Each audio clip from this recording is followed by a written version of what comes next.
workers, comrades, and all those who feel the weight of chains disguised as freedom. Listen carefully, for today we confront a truth that society desperately hopes you never discover. You are told that your struggles are personal failures.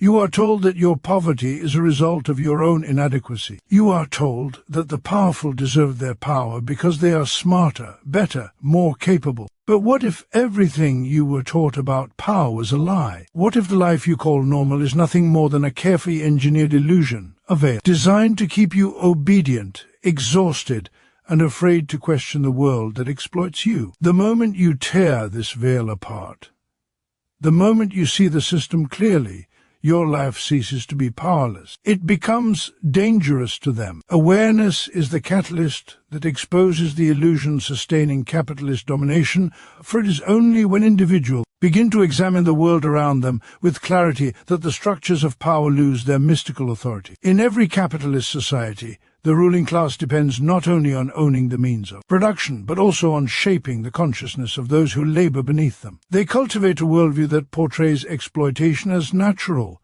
inequality as inevitable, and the existing order as the only possible reality. As long as workers remain unaware of how their labor generates wealth for others, while leaving them with barely enough to survive, the system remains safe. But the moment awareness begins to grow, the foundations of this domination tremble, because the workers start to see that their suffering is not an individual misfortune, but a collective condition imposed by an economic structure built on extraction, hierarchy, and control. Awareness reveals the illusions that capitalism carefully constructs to disguise itself. It disrupts the belief that success is purely the result of personal effort and exposes the reality that millionaires rise not because they work harder, but because they appropriate the labor of the many. It shatters the idea that poverty is the consequence of laziness and uncovers the truth that wages are deliberately kept low to maximize profits. It dismantles the myth that the marketplace is a fair arena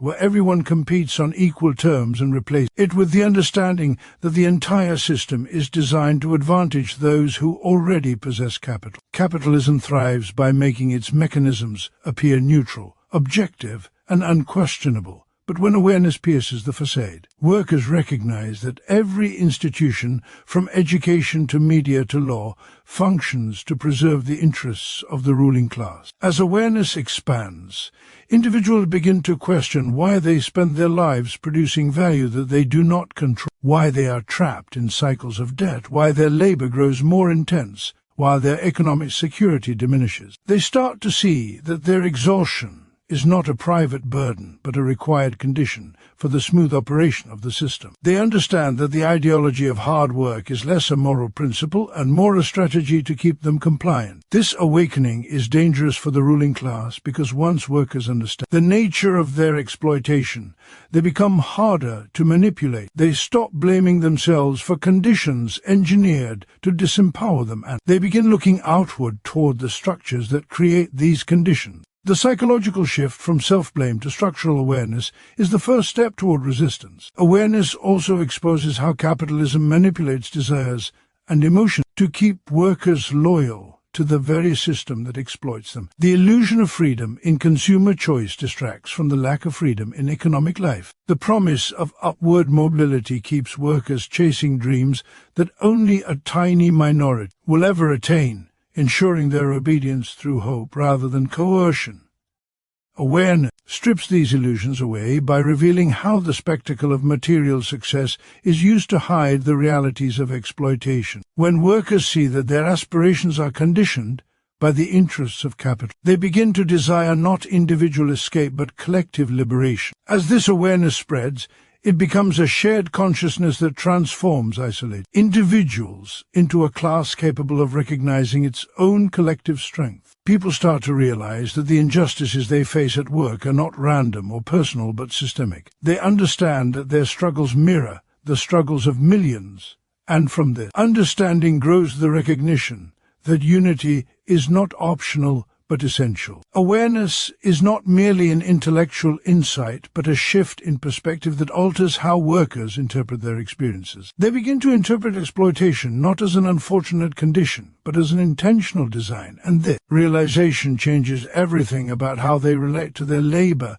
their employers, and each other. The ruling class fears this awakening because it exposes the fragility of their dominance. Their power depends on the masses accepting the existing order as inevitable, and awareness disrupts that acceptance. When people begin to see the truth, they start to imagine alternatives, and the belief that the current system is eternal begins to collapse. Awareness does not overthrow capitalism by itself, but it ignites the consciousness necessary for resistance. It is the spark that allows workers to conceive of collective action, to recognize their shared interests, and to challenge the authority that has long hidden behind ideology. It is the moment when illusions lose their grip and reality asserts itself with undeniable force, transforming passive subjects into active agents of historical change. Class consciousness transforms isolated suffering into collective power, because it allows individuals to understand that the pain they experience is not a private burden but a shared condition produced by the structure of capitalism. Every worker knows exhaustion, insecurity,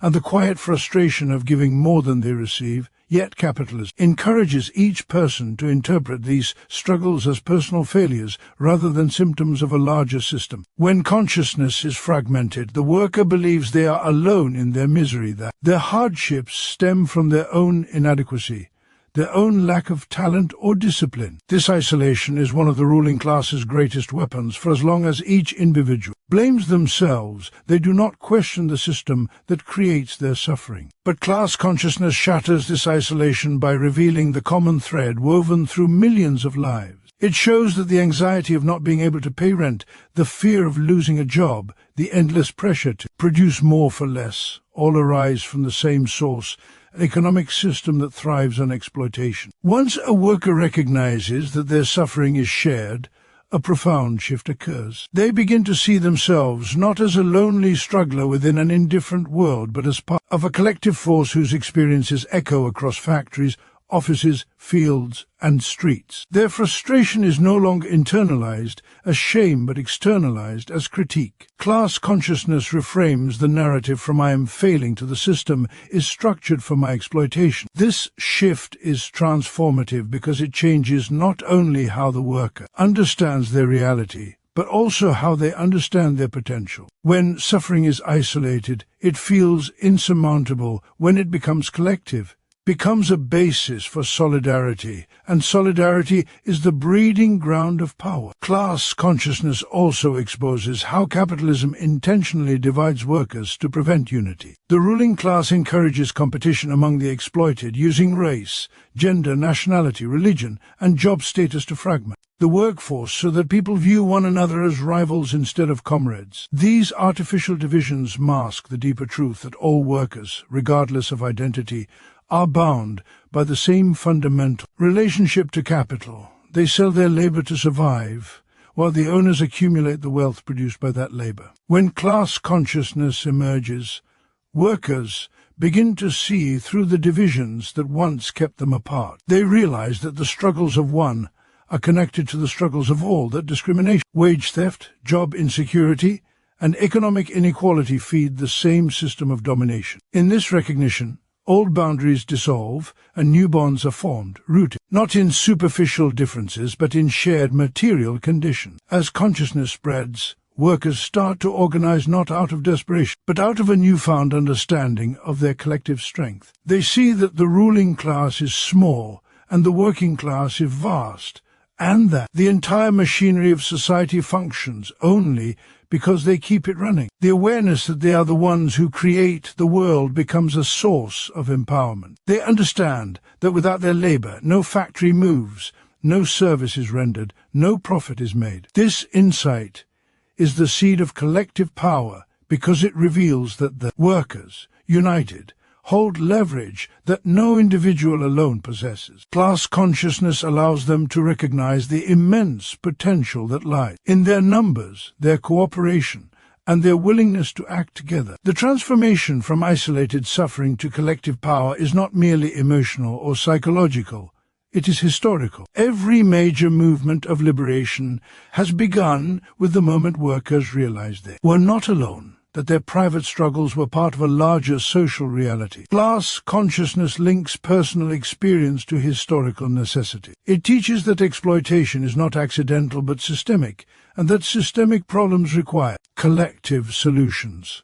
Once workers see their lives as interconnected, they begin to envision new forms of organization, solidarity, and resistance that transcend individual limitation. They find courage in the knowledge that their efforts are part of a broader struggle, that their actions contribute to something larger than themselves. Through this process, power shifts from the ruling class to the working class, not because the oppressors willingly relinquish authority, but because the oppressed discover their ability to challenge it. Class consciousness is the force that turns discontent into organization, frustration into strategy, and isolated pain into unified strength. It is the moment when workers stop accepting the world as it is and begin imagining the world as it could be, not as scattered individuals but as a collective body capable of shaping. History with its unified with the ruling class maintains control by shaping ideology, not just economics, because material domination alone is never enough to keep a society stable. Economic power may determine who owns the factories, land, and resources, but ideological power determines how people think about that ownership, whether they see it as natural, just, or inevitable. Capitalism survives not simply because capitalists accumulate wealth, but because they produce the beliefs that justify that accumulation. They shape the stories people tell about success and failure, the morals people use to judge themselves and others, and the frameworks through which workers interpret their own oppression. If the ruling class controlled only material resources, workers could still recognize their exploitation. But by controlling ideology, the ruling class makes exploitation appear as common sense, disguising the underlying relations of power. This ideological control operates through every major institution. Schools teach children to obey authority, compete against one another, and accept inequality as a normal part of life. Media presents the wealthy as visionaries and the poor as irresponsible, reinforcing the idea that economic outcomes are personal choices rather than systemic consequences. Religion, when co-opted by the ruling class, encourages passive acceptance of suffering by promising rewards in another world rather than justice in this one. Even culture and entertainment play a role, offering fantasies of individual success that keep workers hoping for miracles instead of organizing for change. Each of these institutions transmits the same message: the world is as it should be, and those who suffer do so because of their own shortcomings rather than structural exploitation. Ideology works so effectively because it infiltrates daily life. It teaches workers to internalize the values of the very system that harms them. They begin to believe that hard work is morally superior, even when it enriches others. They accept that competition is natural, even though cooperation could benefit them far more. They absorb the idea that wealth is a result of talent or intelligence,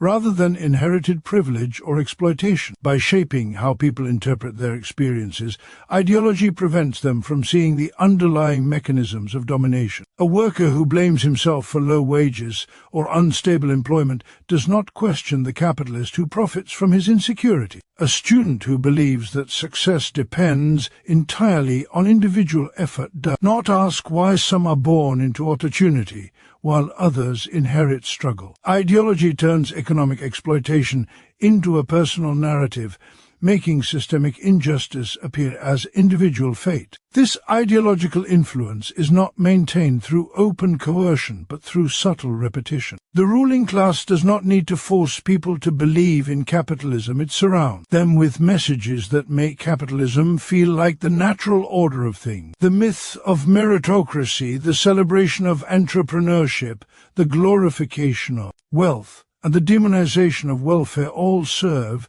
to reinforce the same structure. By controlling the stories, the ruling class controls the imagination. People cannot fight for a world they cannot imagine, An ideology narrows the horizon of the possible. It convinces workers that alternatives to capitalism are unrealistic or dangerous, even though it is capitalism that creates instability, inequality, and crisis. The power of ideology is seen most clearly in how it shapes the perception of class itself. Workers often do not see themselves as a class because ideology teaches them to identify based on occupation, lifestyle, culture, or aspiration rather than their relationship to production. A worker may believe he is temporarily embarrassed on the path to joining the wealthy, even if that path is statistically impossible. Others may believe that their interests align with capitalists because they dream of becoming small business owners or investors. These beliefs fragment the working class, preventing the unity that could challenge capitalist dominance. Ideology obscures the real division between those who labor and those who profit from labor, replacing it with illusions of social mobility and individual destiny. Yet the ruling class's ideological control is not invincible. When workers begin to analyze their experiences critically, contradictions in the dominant ideology become evident. They see that hard work does not guarantee stability, that wealth often grows without labor, and that crises arise not from individual irresponsibility but from systemic instability. As these realizations spread, the ideological foundation of capitalism begins to crack. People stop believing that the system reflects justice and begin to question the legitimacy of the ruling class itself. Ideological control weakens when workers compare the promises of capitalism with the reality of their lives and find that the promises are hollow. The ruling class fights desperately to maintain ideological dominance because they understand that once people see through their illusions, economic control alone is insufficient to contain discontent. A population that rejects the ideology of capitalism becomes capable of challenging its structures. When workers recognize that their beliefs have been shaped to serve the interests of the powerful, they begin to reclaim their consciousness, and with it their potential for collective resistance. The collapse of ideological authority is the first step toward transforming society from the foundations upward, because the moment people stop believing in the legitimacy of the system begins to lose its hold over their lives. True liberation requires organized, united action by the working class, because no individual effort, no matter how passionate or determined, can overcome a system designed to isolate, exploit, and overpower the solitary worker. Capitalism maintains its dominance by fragmenting people, reducing them to separate units competing for survival, each believing that their struggle is theirs alone. This fragmentation is not accidental. It is the operating principle of a system that depends on keeping workers divided. When people are separated, they cannot recognize their collective strength, and without collective strength, they cannot challenge the structures that produce their oppression. Liberation, therefore, is not an act of personal escape, but a collective transformation of social relations, achievable only when workers act together with discipline, clarity, and purpose. The working class possesses immense potential power because it is the force that makes society function. It builds the infrastructure, harvests the food, educates the children, transports the goods, provides the services, and keeps every industry alive. Yet this power remains dormant as long as workers act as isolated individuals. Capitalists understand that the true danger lies not in a single worker who demands justice, but in a united class that refuses to comply with exploitation. A solitary worker can be ignored, fired, or replaced, but an organized workforce has the ability to halt production, disrupt profit, and force structural change. United action turns the economic dependency of the workers into leverage, powerful enough to challenge even the strongest institutions of capital. Organization is the mechanism through which this power becomes real. Without structure, unity dissolves into scattered impulses, and discontent fails to translate into effective action. Organization provides coordination, strategy, and direction.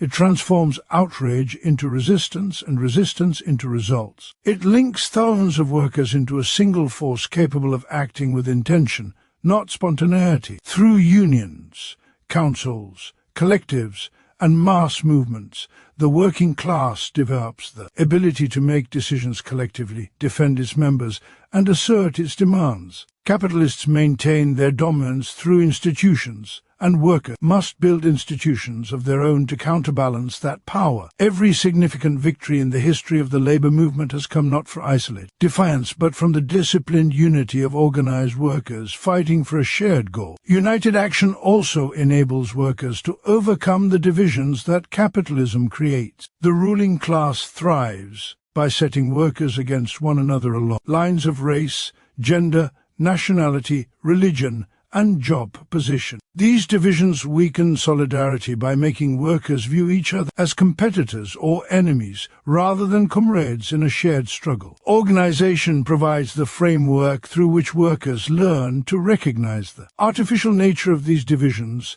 and the deeper unity of their interests. When they act collectively, they begin to see that their power does not come from their differences, but from their unity. Every successful movement demonstrates that solidarity across identity lines strengthens the working class and weakens the mechanisms of capitalist domination. True liberation also requires collective action because the structures workers seek to change are not just economic but political. The state itself, in capitalist society, functions to preserve the interests of those who control wealth. Laws, policies, policing, and institutions are shaped to ensure the smooth functioning of capital, not the well-being of the workers who sustain it. Therefore, liberation cannot be achieved simply by improving wages or working conditions within the existing system. It demands a transformation of political power, which is possible only when the work class becomes an organized political force with a clear vision and collective will. Without organization, workers remain subjects. With organization, they become agents capable of reshaping the world. United action is also essential because liberation requires more than resistance. It requires the construction of new social relations. Workers must not only oppose exploitation, but build alternative forms of cooperation. Shared ownership, collective decision-making, and democratic control over production. Such a transformation cannot be carried out by individuals acting alone because the new society must be created by the collective force that will sustain it. Liberation is not a gift from above. It is an act of creation from below, carried out by the very people who have been denied power under capitalism. Their unity is the foundation upon which a new social structure can be built. The power of organized, united action lies in its ability to turn workers from passive participants in a system that exploits them into conscious actors shaping their own destiny. It transforms fear into courage, isolation into solidarity, and oppression into collective strength. The ruling class maintains its dominance by keeping workers disorganized and divided, because they know that once the working class becomes united and self-aware, the system that exploits them cannot endure. True liberation arises when workers recognize that their collective power surpasses the power of the capitalists who depend on them, and when they act on that recognition with discipline and unity that no force can suppress. Seeing the system clearly turns a powerless life into a revolutionary force, because clarity strips away the illusions that keep individuals subdued, isolated, and resigned to conditions they never chose. Most people move through capitalist society believing their struggle are private matters, disconnected from larger structures of power. They interpret exhaustion as a personal weakness, economic insecurity as an individual failure, and the dominance of the wealthy as a natural result of talent or effort. This worldview keeps them powerless, because it directs their frustration inward instead of toward the system that creates their suffering. But when a person begins to see the machinery of exploitation behind their daily life, when they recognize that their hardships are not isolated but systemic, something fundamental shifts inside them. They begin to understand that their powerlessness was never natural. It was manufactured through ideology, conditioning, and deliberate social design. Clarity is dangerous to the ruling class because it reveals what is normally hidden, that society is structured to benefit a small minority at the expense of the majority. The worker who sees the system clearly understands that wages are kept low so profit can grow, that rent exists to extract wealth from those who produce it, that debt is a tool used to trap people in perpetual submission, and that the education and media systems shape consciousness to align with the interests of the powerful. Once this understanding takes root, obedience begins to decay. A person who sees exploitation for what it is stops accepting it as fate. Their frustration is no longer a quiet, private pain but an awakening that redefines how they view themselves and their relationship to society. This awakening turns powerlessness into possibility because it releases individuals from the psychological chains that prevent collective action. People who believe their suffering is personal feel ashamed, afraid, and isolated. They hide their struggles, thinking themselves alone. But when they see that millions share the same conditions, that the system generates identical forms of misery across workplaces, neighborhoods, and nations, they realize that their frustrations are part of a greater pattern. They begin to recognize themselves as part of a class whose interests are systematically opposed to those who profit from its labor. This recognition dissolves isolation, replacing it with solidarity, and solidarity is the soil in which revolutionary power grows. Seeing the system clearly also dismantles the myth of powerlessness itself. Under capitalism, individuals are taught to think of themselves as weak, replaceable, and dependent on those who employ them. But clarity exposes a deeper truth. Capitalists depend entirely on the labor of those they exploit. Factories do not run without workers, goods are not transported without drivers, families are not fed without farmers, and technology does not function without technicians. When individuals recognize their role as creators of all social wealth, their sense of insignificance begins to crumble. They start to understand that the power of the ruling class is not inherent, but borrowed from the labor and compliance of the working majority. The moment this insight crystallizes, the psychological balance of power begins to tilt. This clarity is revolutionary because it changes not just how individuals think, but how they act. A worker who sees the system clearly becomes less afraid to question authority, less willing to accept injustice, and more ready to connect with others who share their awareness. They begin to speak, to organize, to challenge, to demand, and to resist. They no longer internalize blame for circumstances imposed upon them. Instead, they channel their frustration outward toward the structures that deserve scrutiny. Their voice, once silenced by confusion and self-doubt, grows sharper and more confident. And when many voices awaken in this way, the ruling class faces not scattered discontent, but a conscious force capable of confrontation. The transformation is not only political, but emotional and intellectual.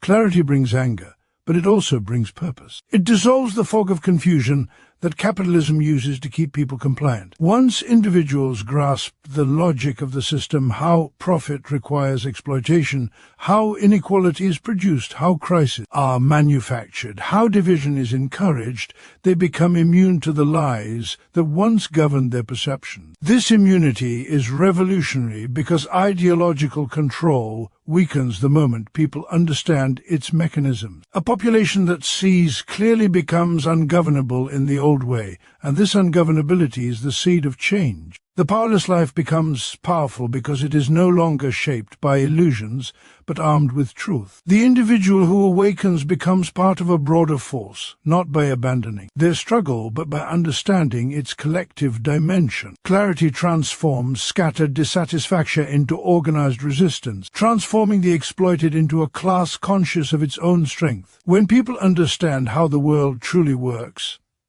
they begin to imagine how it could be remade. Possibility replaces resignation. Solidarity replaces isolation. Rebellion replaces obedience. And the silent endurance of oppression becomes the active force that challenges and ultimately reshapes the structure of society. Comrades, the truth is now clear. Your suffering is not your own. Your power has always been present, and your chains exist only because you have been taught to accept them.